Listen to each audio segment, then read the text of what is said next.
अगर तुम हर वक्त दूसरे की ज़िंदगी से मुतासर होकर अपनी ज़िंदगी को जीने भूल जाओगे तो ना तुम खुश रहोगे और ना कामयाब हो पाओगे।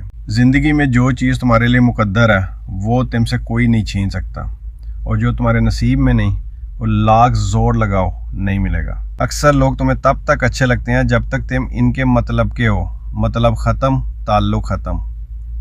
खामोशी इख्तियार करना हर मसले का हल नहीं, लेकिन कई बार खामोशी बोलने से ज़्यादा ताकतवर साबित होती है। तुम्हें हमेशा वो लोग नुकसान पहुंचाते हैं जिन पर तुम सबसे ज़्यादा एतबार करते हो, इसलिए एतबार से पहले आजमाइश ज़रूरी है। जिस दिन तुमने अपनी खामोशी को ताकत बढ़ा लिया उस दिन दुनिया की कोई आवाज़ तुम्हें हिला नहीं सकती। ज़िंदगी हर किसी को एक मौका ज़रूर देती है, फ़र्क सिर्फ इतना है कि कुछ लोग उस मौके को पहचान लेते हैं और कुछ लोग शिकायतों में गवा देते हैं। जिस शख्स ने तुम्हें दुख दिया हो उसे माफ़ कर देना अज़मत है, लेकिन दोबारा उस पर भरोसा करना बेवकूफ़ी है। इज़्ज़त मांगने से नहीं, किरदार से मिलती है, और किरदार वो चीज़ है जो तन्हाई में सामने आता है। मुश्किल वक्त में अगर तुम्हारे साथ कोई ना हो तो समझ लो तुम्हारा अल्लाह तुम्हें अपनी तरफ मुतवज्जे कर रहा है। हसद, नफरत और इंतकाम वो आगे हैं जो दूसरे को जलाती हैं, खुद को ज़्यादा जलाती हैं। दूसरे को बदलने की कोशिश में अपना सुकून मत ख़राब करो, खुद को बेहतर बनाओ, दुनिया खुद बदलने लगेगी। कामयाब वही होता है जो गिर कर हार नहीं मानता, बल्कि हर गिरावट से सबक लेता है और दोबारा उठ खड़ा होता है। मोहब्बत अगर खालिस हो तो खामोशी में भी नजर आती है, और अगर मतलब पर मबनी हो तो चीख चीख कर भी छुप नहीं सकती। जो रिश्ते आजमाइश में पूरे ना उतरे उन पर जिंदगी भर का वक़्त और एतमाद बर्बाद मत करो।